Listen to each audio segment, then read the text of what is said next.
A graça e paz do nosso Deus. Mais um encontro com a Palavra de Deus aqui no canal. E nós estamos aqui para conversar sobre a Bíblia Sagrada. Se você que ama a Palavra de Deus, você está no caminho certo. Queridos, nós iremos falar agora sobre duas parábolas que, na verdade, o Senhor ele faz uma alusão e uma comparação do que seria o reino de Deus. Falar sobre parábolas é algo maravilhoso. Nosso texto base se encontra em Lucas, no seu capítulo 13, versos 18 até o 21. Se você gostou até aqui, eu só te peço uma coisa. Ama a palavra de Deus, se inscreva no canal. Gosta de evangelizar e abençoar famílias? Envie esse vídeo e todos os que temos aqui no canal, envie para uma pessoa e sejamos uma bênção aqui nessa terra. Dito isso, vem comigo.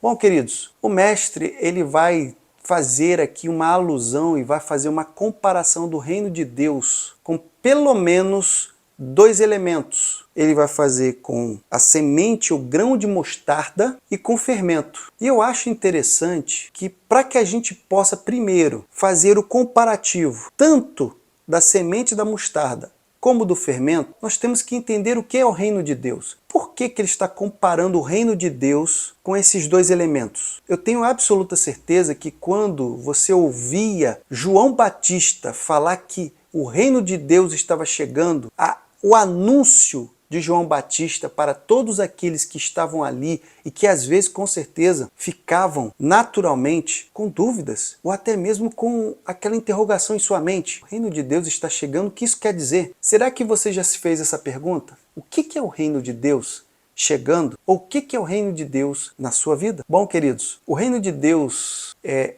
a majestade do eterno na vida de cada pessoa. E isso pode ser não somente na sua, mas pode ser também na vida da sua família. Bom, queridos, quando Jesus ele realmente está reinando sobre ti, tudo muda, tudo se transforma. E a partir desse momento em que ele se torna o ser que reina sobre ti, com certeza ali chegou o reino de Deus. Um reino onde o Senhor ele está à sua frente. E por que nós estamos aqui utilizando esses dois elementos? Primeiro falando da semente da mostarda, e eu tenho absoluta certeza, não tenho nenhuma dúvida que você já ouviu, claro, falando sobre a semente da mostarda ser a menor semente de todas. E que depois ela se torna uma grande árvore, onde acaba tendo, até mesmo por função, abrigar pássaros, de tão grande que ele é. Mas veja, por que o reino de Deus ele foi comparado a uma semente tão pequena que depois ela se tornaria grande? Exatamente porque o reino de Deus não era conhecido. O reino de Deus não era conhecido. Porque Jesus, ele veio depois.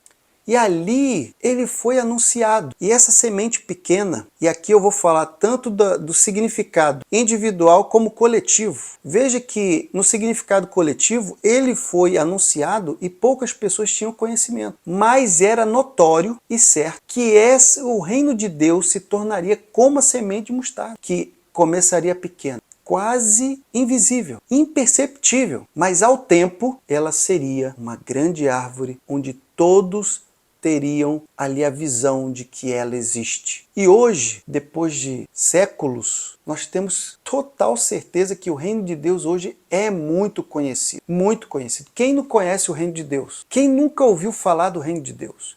Quem nunca ouviu alguém ter uma igreja que fala alguma coisa do reino de Deus? Então, queridos, coletivamente, ele começou pequeno, mas ele se tornou muito conhecido. E veja que, individualmente, o reino de Deus, ele é conhecido de forma assim, ele não era conhecido, a pessoa passa a conhecer, e a partir daquele momento onde era tão pequeno e parecia até insignificante, ele cresce, se expande, se torna grande, significativo, e ali ele começa a trazer frutos. Uma pessoa transformada e que realmente o reino de Deus chegou para aquela pessoa, uma transformação completa começa a acontecer. Enquanto o reino de Deus ainda não chegou, ele ainda é muito pequeno. Ele é muito pequeno. Mas quando ele chega na vida de uma pessoa, grandes transformações, grandes mudanças acontecem de forma que essa pessoa se torna algo maravilhoso, uma pessoa abençoadora, onde o reino de Deus faz a diferença, a tal ponto que a pessoa consegue refletir o reino de Deus,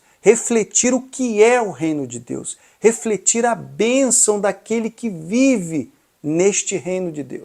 E quando nós falamos ali, já na segunda parte que fala da parábola do fermento, nós temos que parar para analisar porque neste ponto o mestre estava se utilizando da palavra fermento não de forma negativa, porque a Bíblia, ela nessa palavrinha fermento, ela não utilizava para coisas positivas. O fermento era algo negativo, era como se fosse o pecado, como se fosse a destruição, como se fossem coisas que realmente não trazem benefício nenhum. No entanto, aqui, nesse comparativo do reino de Deus com a parábola do fermento, Jesus está falando de forma positiva em relação ao elemento fermento. Tanto que ele fala que o reino de Deus era comparado a um fermento em que uma mulher misturava em 3 medidas de farinha, até que a massa esteja levedada, ou seja, até que a massa crescesse, até que a massa expandisse. Então, queridos, nós sabemos que o que quer dizer essa parábola do fermento em relação à comparação do reino de Deus. O que o fermento faz com a massa? Ele vai afetar toda a estrutura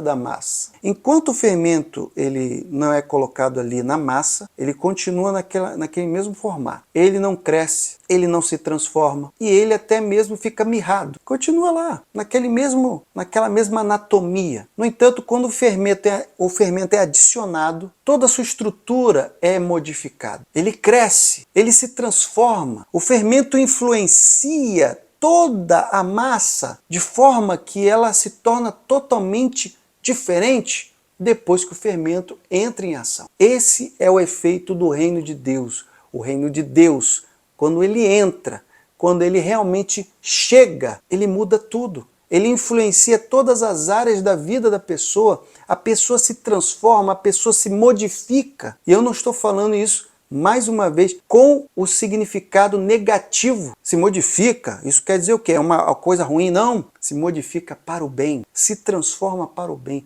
Sua vida é transformada, influenciada, transformada pelo poder do reino de Deus. Essas 2 parábolas, elas são especiais para mostrar que o reino de Deus, ele precisa chegar e as pessoas precisam conhecer o reino de Deus para que a vida de cada uma delas sejam totalmente transformadas em nome de Jesus.